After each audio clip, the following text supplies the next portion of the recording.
Welcome to the bright side of aging.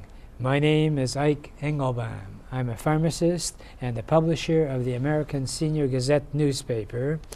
And as it has been wisely said, you cannot help getting older, but you can help getting old. And my other favorite saying, and part of the theme of the American Senior Gazette, is that age is a matter of the mind. If you don't mind, it doesn't matter. My purpose in doing this show is so that seniors and caregivers can share their ideas and questions on how we can age gracefully and in a vertical position for as long as our good genes will allow. And if we've inherited bad genes, how to outwit them. Our topics range from senior housing, financial, legal, safety, travel, health issues, interesting senior events in the community, and most of all, on how to put old on hold. And if you have people in your life that you'd like to possibly have on the air with me, by all means, our phone number is given out on the screen during the show. Feel free to call 24 hours a day, 7 days a week, because I use an answering service, so it doesn't matter when you call. But I try to call back as promptly as possible. One of the real advantages in publishing a newspaper like this is that I get a chance to really meet a lot of interesting and talented people. And one of the most talented writers and show-type people is my good friend, and by happenstance, or is it serendipity, that John Dzwonkowski is the editor of the paper. Well, thanks for that introduction. Is the serendipity okay? Serendipity is going to have to do, yeah. Serendipitowski would work better for me. I'm a Polak. John Dzwonkowski, okay. Yeah. Should I say Dzwonkowski? You can say, sure, well, don't hurt yourself, though. You know, I've had people fall off to the wayside. You know. Anyway. I see. You really have an interesting background. And, well, thanks, Ike. I am amazed as to how many parts of your life you've actually made some really dramatic changes, and most people sort of go along whatever comes along the way, but you were at one time considering becoming a priest, is that correct? Yeah, for 9 fun-packed years, in fact. Yeah, college and grad school, I considered it, and actually went overseas for a year and a half to Bolivia for 6 months, El Salvador for a year. And you know what you really learn when you do that, I think, and you know this because you've been overseas as well, or you came from overseas, you know, that, boy, you really get a sense of how lucky we are to live in this country and not in any other country in the world. Boy, oh boy, I'm Catholic, so I felt like the Pope when I got back to the Miami airport. I wanted to bend down and kiss the ground. I was so happy to be back in the United States, because El Salvador and Bolivia were military dictatorships, and golly, you can't believe what people put up with in order to get a business to right. Had a guy I met, had been a priest, met a woman down there, fell in love, got married, a Maryknoll priest. I was with a group called the Maryknoll Fathers, and he was a classic dairy farmer from Wisconsin. His dad had this prize stock, sent down about a dozen of these prize animals, and this guy was telling me he spent 10 years trying to bring really good dairy products to the people of Bolivia, who really need it.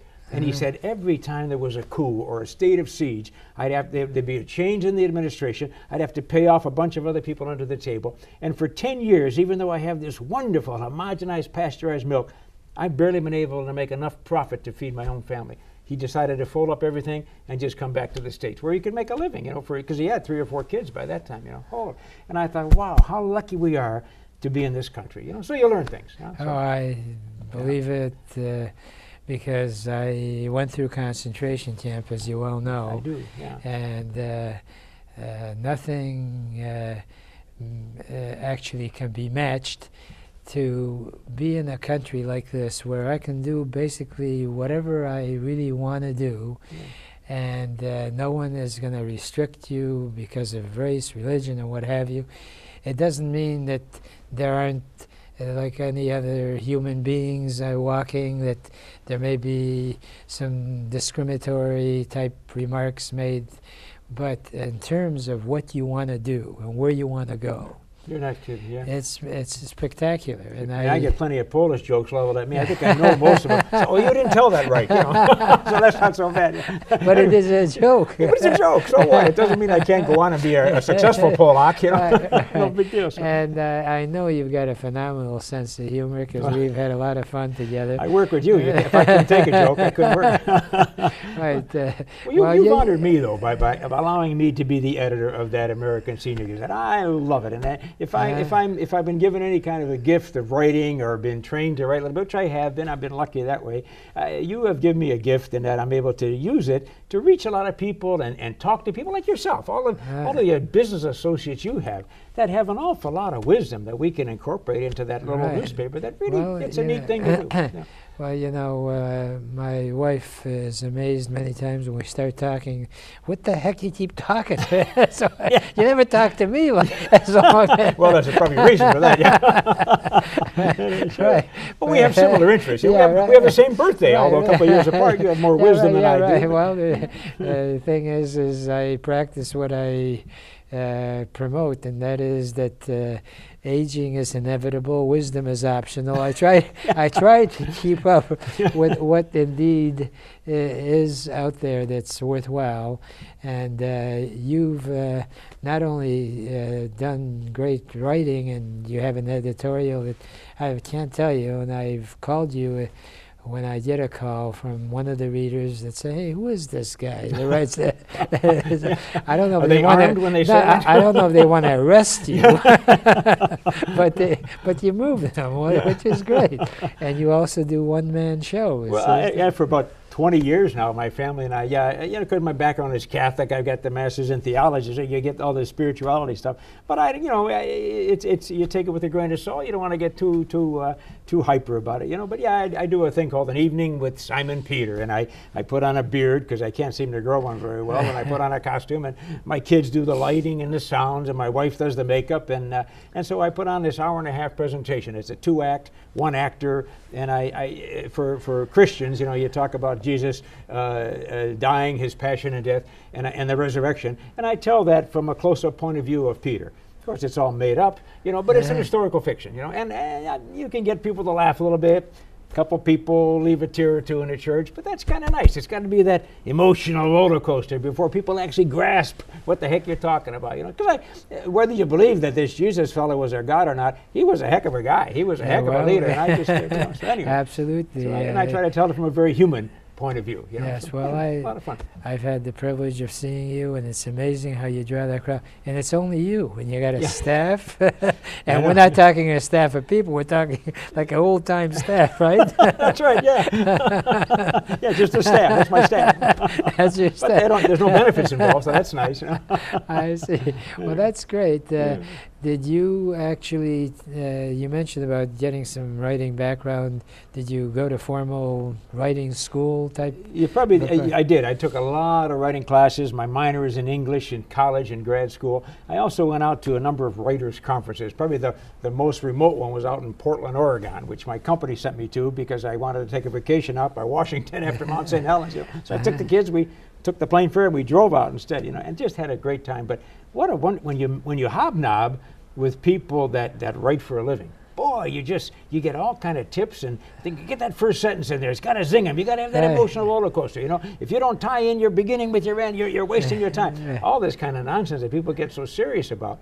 But when you get back home and you start writing, you start looking at your notes. Oh yeah, that does make a lot of sense. And it really polishes up your writing. And you think you're good until you do submit it to somebody who does it for a living, and they just hack it up. And boy, if you're not a big boy, you sit there and weep, then forget it. Get out of the business. You know? Well, you're good enough that you wrote the book, The Inimitable Wisdom. Inimitable Wisdom of Grandmas and Grandpas, a whimsical look at life through the squinty eyes of the sunset years. And I got that mostly from you.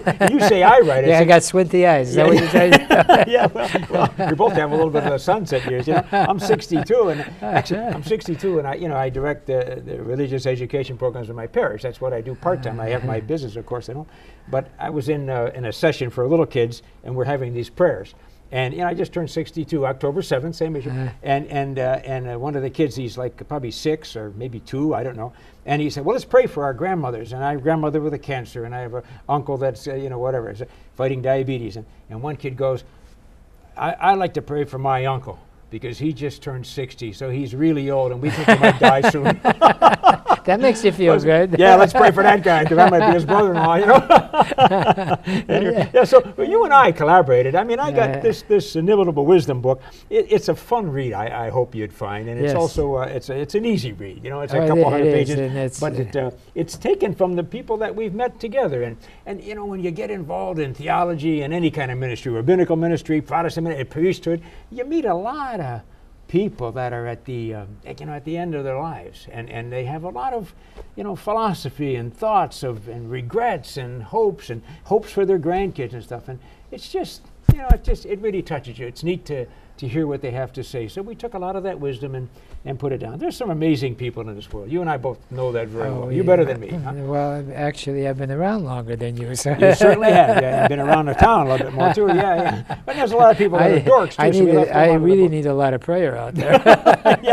I'm not powerful enough a prayer to help with you. But actually, what I love about the book is that you can pick it up as far as reading it. It's not like that you have to start on page 1 and go through. There are different vignettes and stories, and thought maybe you might share some of the stories that you wrote about. Oh, sure. Yeah, you could. It's a good bathroom book. You can put it down by the side of the commode, and you'll get through 4 chapters if you have constipation. But you can read in the kitchen too. You can read in the kitchen. That's true. Yeah, put your pants back on and get out there. That's right. But here's one. I mean, I talk about things we could do, fun things to do with your kids, with your grandkids when their parents aren't looking. That's kind of a fun chapter. Or I talk about when people look at things like sex and marriage, and when I was 7 years old, according to Catholic theology, I reached the age of reason. So I started writing, and I thought, well, I didn't have any wisdom, nothing to write about. Now that I've gotten older, you look back, you see some of this stuff,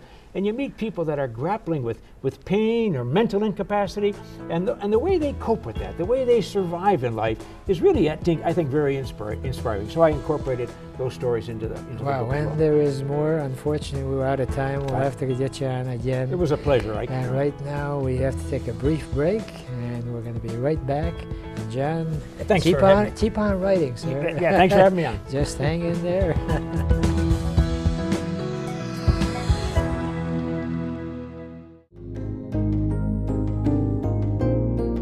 Hi, I'm Dr. Jean Wagner, Doctor of Naturopathic Medicine. I am the host of Natural Health for All Ages on ONTV. In this day and age where people's diets may be lacking, or stress really affects people's health in different ways, or health may not be as up to par, I give tips on using natural things like food, supplements, herbs, homeopathic remedies, and other naturally derived substances to help the body to bring itself into balance, so that the body will be able to make its own natural substances and to get the nutrition it needs to heal itself. So I hope you will tune in to ONTV. You can also watch full-length episodes on YouTube by looking up Jean Wagner, ND.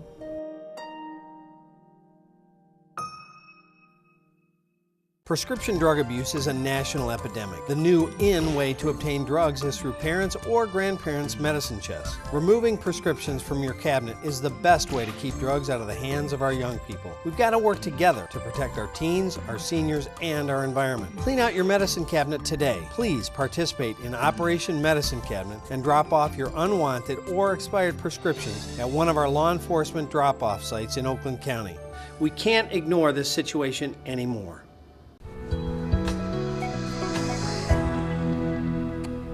And welcome back, and as is our custom, my good friend Ed Ratzenberger, who was the Safety Council of Southeast Michigan Director. You had a fancy-dancy title, right. And you decided to retire, and now you work more than you ever did before.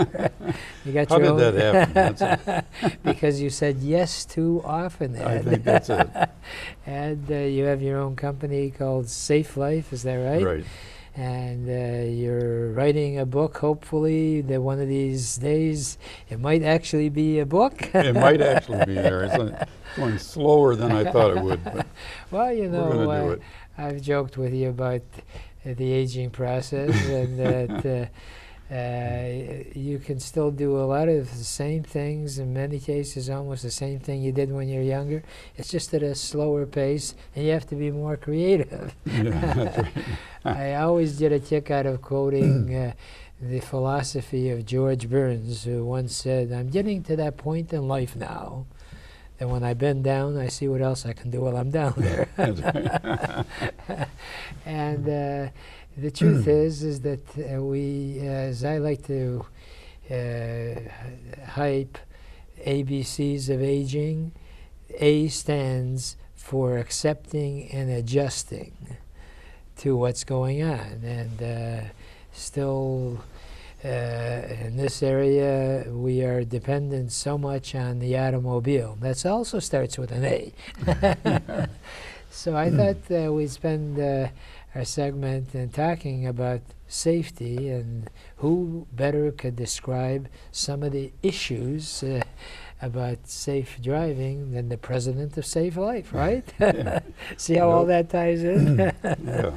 So as far as the typical type thing, as you age, you also have more time to shop, and you go to shopping centers. Any comments there? Well, you know, the way our society changed from the local store where you walk to it all the time, now everything's in a big mall or a big grocery store. And so you have to get there. And it's the usual safety issues about driving that we should pay attention to. So there's a lot of reminders, you know. If you're going to go to the store, then make sure that your car is in good shape, that you're gassed up. And that's the car you're talking I'm about. talking about the car. Okay, because I want to make sure that the right person or Someone don't think they have to be gassed up. The person doesn't have to be gassed up. It's the car. Okay, That's all right. right. Now And that the windows are clear too. Oh yeah. So Oh, you man, say what is that- you want to clear and keep your windows clear. Right. Right. And while you're going there, make sure that you have a larger following distance if the weather's bad, and we're coming into some bad weather. And also if you're driving at night, seniors have a problem with driving at nighttime, and because of the oncoming headlights and that type of thing. So at any rate, make sure that you have enough room between you and the car in front of you so that you're not going to crash. And if you come to a traffic light and a stop sign, make sure when you stop that you stop far enough back from the car in front of you that you can see the wheels touching the pavement, because that gives you some flexibility in movement in case you have to move out of there real quick, because we're talking about safety and health issues. And they mentioned that there are reports and studies that show that shopping mall parking lots are the place where you have a lot of crashes. And, yes. and it's understandable. People are rushing in there and rushing out, and there's other people that that walk very slow, and there are young people that just don't watch what's going on around them. So, and everybody's looking for a parking spot that's nearest the door, if they can possibly do it.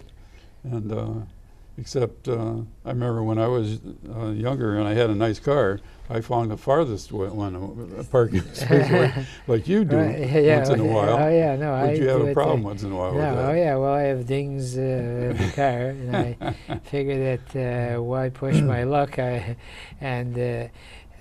From a practical standpoint, unless you have some physical limitations, the walk further itself can be a little bit of exercise. I mean, it's not the whole thing.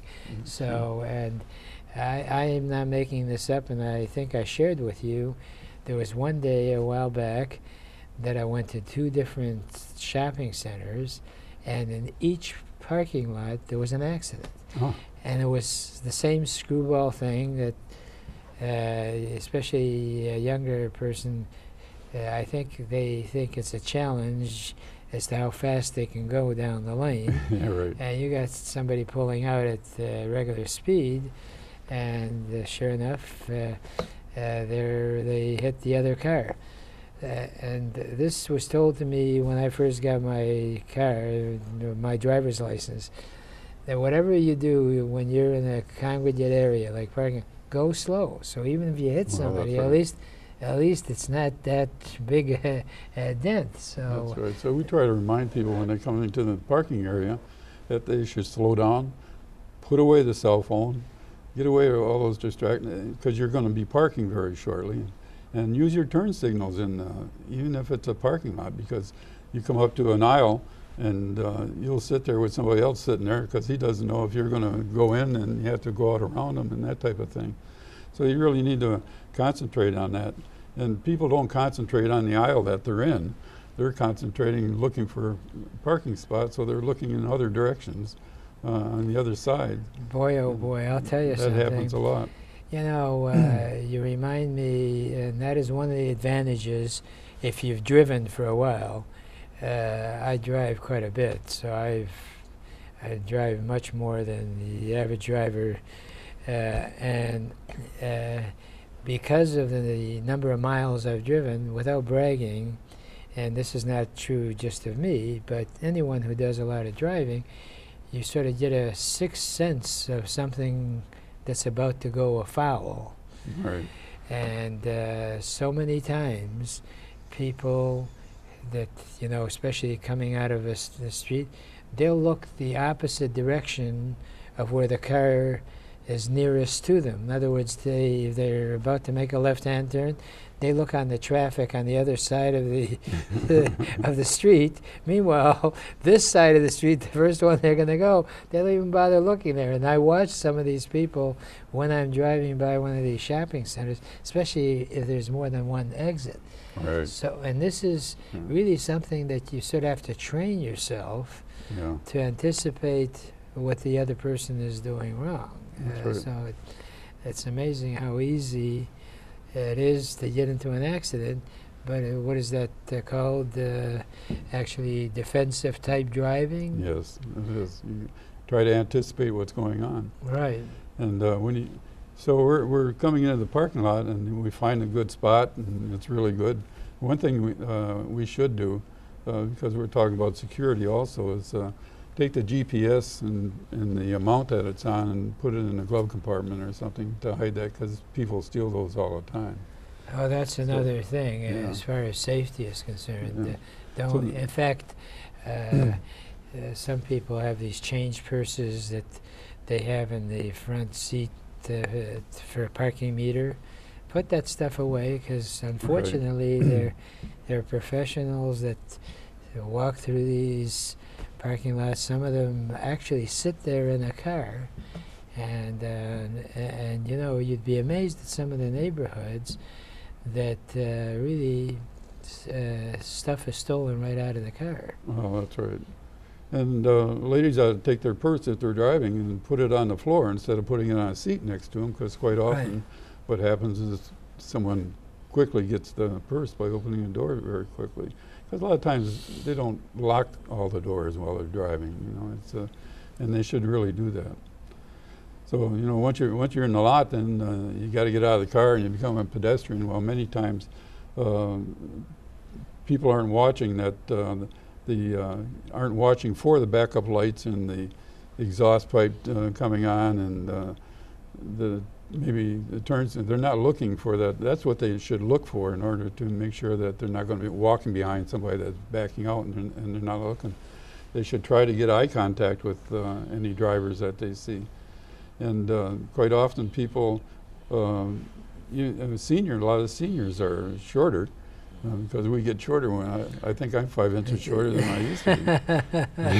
Yeah, in fact, since you sat down, I noticed they're just thinking more. These SUVs are so big now, so you can be right behind one of them and they won't even see you. Right. So one thing to do is kind of walk, maybe give some cushion to some airspace between 2 to 3 you feet. and In fact, this as way you you walk have a in. better chance of being seen. Plus, it gives That's you more right. chance if you start seeing the car That's backing up a little too quickly for you. You got some maneuverability. Yeah. You give yourself space. If you're at a mall and they have valet parking, that's terrific. You know, you Right. advantage of that. But make sure that the person that takes your key is the valet. And not somebody that wants to borrow your car for a month. Right. Yeah, and it's happened. Unbelievable. Yeah, I know it. Well, you know, another thing that happens in the shopping seasons is that once you get in the store, quite often purses are stolen right off the shopping cart because you know, you're not paying attention to it. And you should never, what you ought to do, and it's recommended, I know one of my sisters does, she puts a purse in the car and she wraps that strap that holds the kids in place around the purse to make sure that it's solid on that, or she puts it, you know, over her shoulder. And make sure that it's solid too. And if there's if you're walking through, you're spending time looking at, you know, what you want to buy, and you're not paying attention to what that is. So they really ought to watch for that. And they take them off the counters, they take them off the shopping carts, and quite often in some malls, people will set their purse down by their feet, and that ends up disappearing. Yes. Yeah. So they really ought to be watching out for that type of thing. And once they got their packages and they have to go out to the store, I mean, out to the car, then they got to make sure that they're alert at what's going on around their car, because people are out there looking to rob people, and so they should take their packages as quickly as they can, have their keys ready, and go out and put their stuff in and get in quick and get away. So be quick, or as quick as you can be, is a walk-away message. Yeah. Unfortunately, we've run out of time. Our visits always go very quickly, don't they? And I only have enough time to share one of my favorite thoughts, which is that yesterday is history, tomorrow is a mystery, today is a gift, and that's why we call it the present. Please enjoy your present by looking at life with the bright side of aging.